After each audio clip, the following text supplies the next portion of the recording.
They go over to where the window was, and I seen somebody laying in there.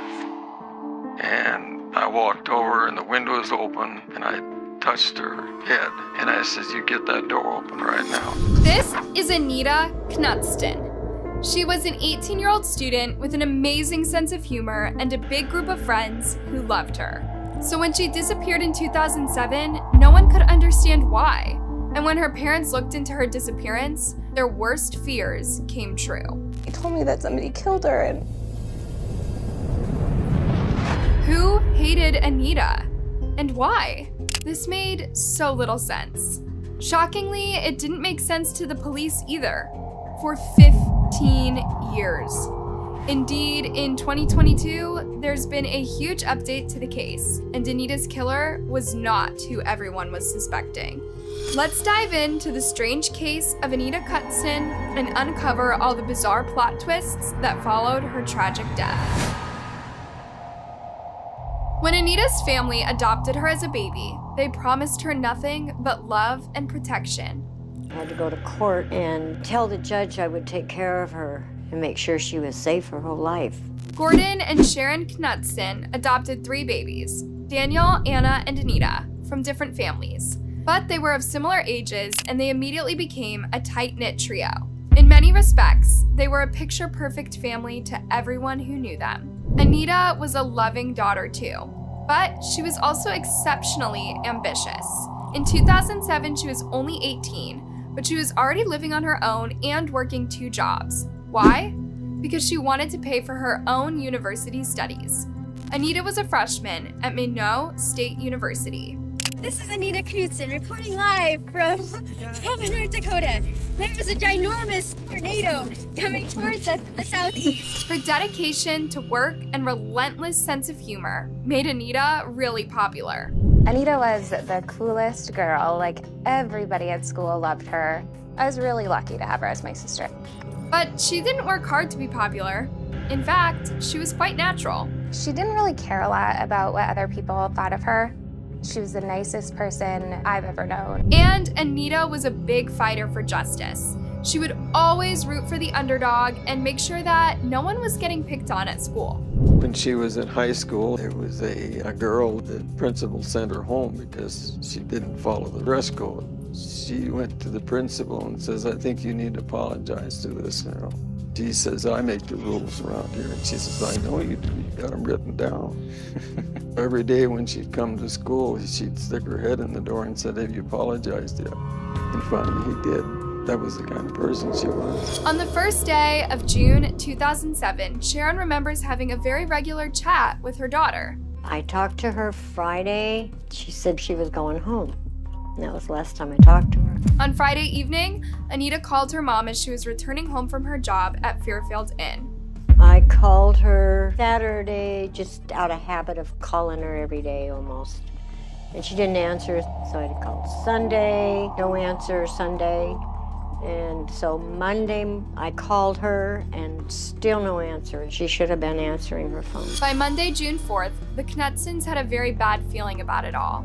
Anita was a social animal and a very loving daughter. Her parents thought they'd give her some space over the weekend. She was a young adult who'd recently moved into her own place after all. But when 3 days went by without a message, they realized something was off. So Gordon got into his car and drove to Anita's flat. But that's when things got even more worrying. When did you know something was wrong? I went and knocked on the door, and it didn't answer, and her car was there. No matter how hard Gordon knocked, no one answered. He even tried to go inside the house, but the door was locked and the windows were down. So I went to the apartment manager and said that I wanted her to open the door. First she said she couldn't do that because she could get in trouble. And I said, "Well, I think maybe you'll get in trouble if you don't." When the manager's boyfriend came in, he showed Gordon something he found over the weekend, a sliced window screen thrown into the yard. Sadly, this belonged to Anita's bedroom window. They go over to where the window was, and I seen somebody laying in there. And I walked over, and the window was open, and I touched her head. And I says, you get that door open right now. So the manager opened the door to Anita's place, and Gordon rushed into his daughter. It looked like she was sleeping peacefully, but what sleep is that deep? When he got closer, his blood froze. The mattress was soaked with blood. She was covered up with a large house coat. She was laying face down on the bed. I touched her and her body was cold, so I knew she was dead. From that point, I think I was just in total shock. What do you even do after you find your daughter like this? As the hotel manager called 911, Gordon called his wife. He just called me and he said, Anita's dead. That was real hard, because for the adoption, I had to go to court and tell the judge I would take care of her and make sure she was safe her whole life. And I didn't manage to do that. Didn't protect her that one day. It wasn't Sharon's fault. She couldn't stand by her daughter 24/7, but imagine living with the fact that months after she left home, your daughter was stabbed and killed in her own bed. An hour later, Anna and Daniel were in the same car when Daniel got the call. Immediately, he started crying. We're driving home and my brother was crying. I was like, Daniel, what's wrong? Like, I've never really seen my brother cry or even be like the slightest bit sad. And he's like, Anita's dead. It's not easy to process words like this. Not when you haven't had a chance to say goodbye.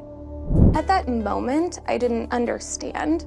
I obviously understand what those words mean, but to hear it, I was just kind of like, she's dead? Like, she's so young. Like, she's the nicest person. Like, what happened? And he told me that somebody killed her. And the Knutstons were devastated as they were outraged. Who would want Anita dead? She was a kind, friendly, popular girl with lots of friends. She'd never spoken about someone that scared her or hated her. As far as her family knew, Anita had no enemies, which is what made the police's work quite hard. First, they had to canvass the crime scene for any clues. According to the forensics from the crime lab, said that she was killed on Sunday morning. It was with a pocket knife, 3/4-inch blade, I would suspect, multiple wounds to the chest. Anita's home hadn't been altered in any way. The killer hadn't taken any objects, and they didn't look for anything in particular. It was clear they simply wanted her dead. The killer even left a pocket knife at the foot of Anita's bed, almost like saying, "The police won't ever catch me."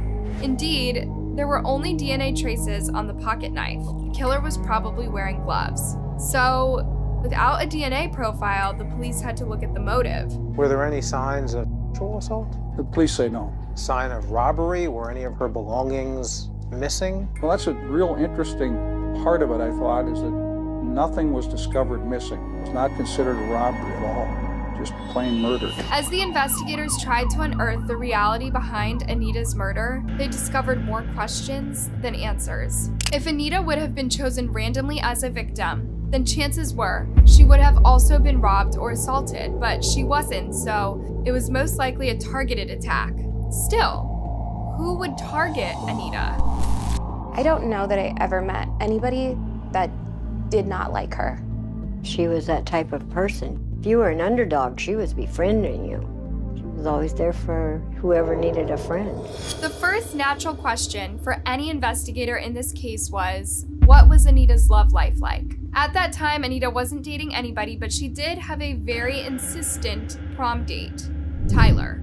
She did mention one time after the prom that he was kind of persistent. She didn't say this, but he'd probably been trying to get her to go out, and she wasn't going out with anybody. So it appeared he was more interested in her than... And she wasn't him. And Tyler didn't take no for an answer. After they graduated, Anita told him she would relocate so she could live by herself and be closer to college. What did Tyler do? He moved into the same apartment complex as her. Honestly, he might have been 18, but this was pretty creepy nonetheless. When the police learned about these from Gordon and Sharon, they realized they had to bring Tyler in for questioning. And it was really easy. Tyler was snooping around the crime scene, waiting for answers about Anita's case. He was there not too long after the day that I found her. Was his behavior odd? Yeah, I would say it was odd. There was no tears. Right after the murder? Right. I thought that Tyler was acting suspicious, and I thought it could be him. In fact, Anita's whole family was pretty suspicious of Tyler. Just who follows someone around like that? Who moves into the same building as their crush, even after their crush has clearly rejected their advances? If I were to pick out folks that I thought were her best friends, I don't know that I'd necessarily say that Tyler was one of them. But when the police took Tyler to their van, he denied having anything to do with Anita's murder. They interviewed me the very second I got up there. When they first interviewed me, I was actually at the crime scene in the van. They were concerned because I knew exactly when I last talked to her. They kept asking me about that, but that's because when I got up there, the first person I saw was her aunt, and her aunt asked me when the last time I talked to her, so I went on my computer and checked my chat logs, and they just kept pounding me on that. The police let Tyler go, and a few days later they invited him for an interview again. They were pretty sure he was innocent, but his stalker-like behavior with Anita before her murder was enough to make the police suspicious. So the investigators kept a quiet eye on him. And over the next few days, Tyler made a big deal out of Anita's murder. He made a 20-minute long tribute for her and posted it on all social media accounts. Then he continued to write posts about her. Don't get me wrong, I appreciate all that he's done, but I think it's a little odd that he's so involved. Would you call Tyler's behavior a little obsessive? A bit obsessive, yeah. Tyler's behavior didn't even change years later, and he got married. You would think he'd go back more in the shadows somewhere since he got married and that, but he's always out there. A decade after Anita's murder, Tyler himself spoke to True Crime Daily about his time with his crush. She was my best friend back in high school in the beginning years of college. Went to high school together, went to our senior prom together. Were you dating? No, not dating. I just had a crush on her. We were just friends. Oh, so you had a crush on her? Yes. Tyler insisted that it was never love or an obsession for his friend, just a regular high school crush. But even then, the police were suspicious of Tyler. He still seemed oddly interested in Anita's case. 8 years since Anita was murdered. Why haven't you been able to let go? Because she was just so amazing. It just meant that much to me. Back in my first days of college, all my high school friends moved away, and she was my only friend I had then. I'm a quiet, shy guy, and I'm not that much outgoing, so at that time, she was my only friend. She was just the most amazing person in the world, and she didn't deserve any of this. So, Tyler was crossed off the suspect list, but the police were still at a loss as to who could have wanted Anita dead. A few weeks into the investigation, a witness called the police, and they said they saw a man running away from Anita's apartment complex during the night between Saturday and Sunday when Anita was killed. The witness even described the suspect to the police, and they released this sketch to the public. Within hours, the suspect contacted the police. That person came forward right away as soon as he saw that the photograph was published, or the drawing was published, and resembled him. He came forward and was cleared immediately. That's because he wasn't running away from something. He was simply jogging. So the police dug even deeper into the suspect pool. They looked at everyone who had anything to do with Anita or her apartment. There was some maintenance men working on a building nearby doing roofing. The temporary workers in the area doing roofing that left. It was thought that perhaps one of those people could have been involved in that. But even they were taken one by one and slowly cleared of all suspicion. The last man the police suspected was the maintenance guy to Anita's apartment complex. He was the manager's boyfriend, and he had access to every apartment in the complex. And since there were no signs of a break-in, he could have easily been the culprit. Then there was Gordon's statement. Remember the maintenance guy showed him the screen to Anita's bedroom? He could have seen the screen there at the moment, or he could have known it was there all along. However, when the police questioned him, he was also cleared of all suspicion, and sadly, 1 year after Anita's murder, he took his own life. So when the investigators excluded every man in Anita's circle, they started looking at a girl, Anita's roommate. She had a girl roommate, and they didn't get along. That person was not a safe person She would have male friends over, and then Anita would tell me she would leave and leave the male friends there, whoever they might be. And when Anita would tell her to stop doing this, she would only get more and more defensive. Who was she to tell her how to live her life? This was a problem because it affected Anita's life too, but she didn't seem to care. Had Anita expressed concern over her roommate to you? Oh yes, many times. According to Anita, on her cell phone, this person would text to her, threatening letters. Anita felt stuck in this argument. She couldn't just get her things and leave her apartment, and the process to move flats was not a quick and easy one. So during the last months of her life, she complained to her mom about her roommate. Her name was Nicole Erin Rice, and she was a year or two older than Anita, but she didn't behave like a fellow student. She behaved like an enemy. The more Anita asked her to respect her privacy or not bring strange men into their apartment, the more Nicole seemed to do it, almost to taunt Anita. Anita was scared of her. She was scared for her life? Scared? Yeah. In a very creepy twist, a third student was at their apartment when she heard Nicole tell Anita, "One way or another, I'm gonna get you out of this house." In May 2007, Anita was already making plans for moving out. Tragically, she never got to. So when the police finally turned their eyes to her and got this story from Gordon and Sharon, they decided to interview her on the day of Anita's funeral. This roommate's mother came to me and was very upset because the police had requested that this roommate had go to the police station that day. Of course, she didn't go without complaining to everyone she knew, including her protective mother. Isn't it weird that her mother complained to Sharon while she was having a funeral for her daughter? At the police station, Nicole had a strong alibi. She told them that she was away at her parents' for the whole weekend, and they lived on the other side of town. All the investigators could do was take a DNA swab from her and let her go. When Anita was thinking of moving home, she told her parents about another potential roommate. And I said, "So you're not going to move in with so-and-so?" And she said, "No." She says, "I wouldn't move in there anyway because of her husband. If he was hitting on her, she didn't go for that. She would have probably said she was going to tell her friend." This couple had a fair share of red flags on them, at least according to Gordon. A husband who had taken interest in Anita was definitely a person of interest in a murder investigation. But guess what? He was cleared of suspicion too. This is when Anita's murder became a cold case. The police might have forgotten about Anita, but her family did not. Not one bit. Her parents were desperate to get justice for her, and her brother's mental health was declining rapidly. He wasn't as sociable with me as he had been. He got into, and he was like running all the time. You could just feel it. But he was angry and running. And he was lost without her because they were super close. 6 years after Anita's murder, Daniel took his own life. One day he told his mother he loved her and that they'd chat the next day. But the next day, Sharon received a call from the police.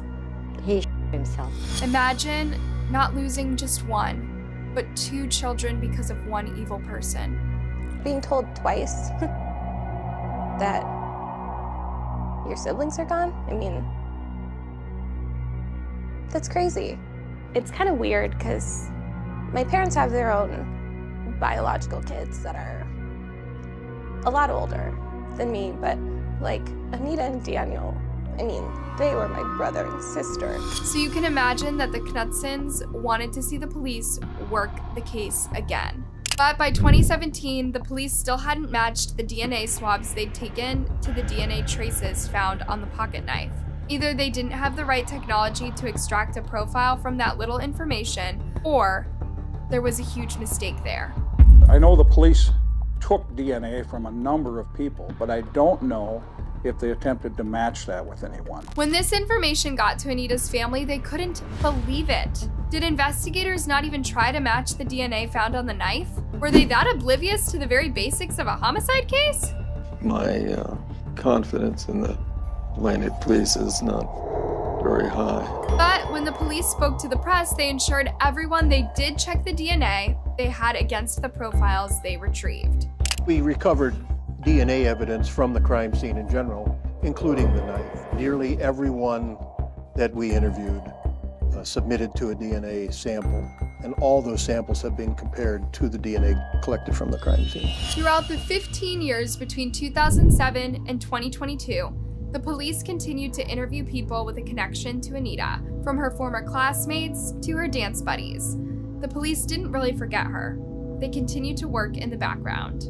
A few years before the final arrest, the police released a new bit of information in the investigation. The window leading into Anita's bedroom had a screen on it that was cut, and I believe that that was something that was done after the fact. There was some blood found on the cut of the screen, which certainly leads me to believe that it was done after the fact. I believe the purpose would be to mislead law enforcement, to try and show that this is possibly an entry point. Pay close attention to the word misled. Do you remember how Anita's roommate Nicole was cleared of suspicion when she was interviewed? Well, apart from saying she was with her parents that weekend, and her parents confirming this, Nicole had sent Anita a text message after she was murdered. Of course, to the police, this looked like she didn't know she was dead. Why else would she be messaging her? Except, this was Nicole misleading them once more. In March 2022, Anita Knutson made the headlines once more. Nicole Erin Rice was arrested for her murder. At about 3:25 p.m., 34-year-old Nicole Rice was arrested for murder and taken to Ward County Jail. Although most of the detectives who worked the original scene and investigation have retired, we have not forgotten about this case. With new experts in the field and better technology, the police finally matched the DNA traces on the pocket knife to the profile submitted by Nicole 15 years prior. But Nicole didn't go down peacefully. She still kicked, screamed, and maintained that she was innocent. She pleaded not guilty and is scheduled to appear in court in December of 2022. Yeah. Imagine being caught after this many years and still denying your responsibility for it. It gets worse. Back in 2008 or 2009, Nicole got really drunk and she told someone at a party that she killed Anita. But both parties were drunk and the other one didn't take her seriously. Anita's killer could have been caught a couple of years after her murder. And there's another horrible twist. Did Nicole's parents actually lie to cover for her back in 2007? If she had a strong alibi, enough for the police to let her go, it means that her parents confirmed she was with them that weekend night. Sheesh. In the summer of 2022, Nicole made her first court appearance. Rice made her initial appearance in the courtroom today via television from the Ward County Jail. A nearly full courtroom heard the prosecution request a bond of $1 million in cash due to the nature of the crime. The defense countered with a request of $250,000, which the judge ordered.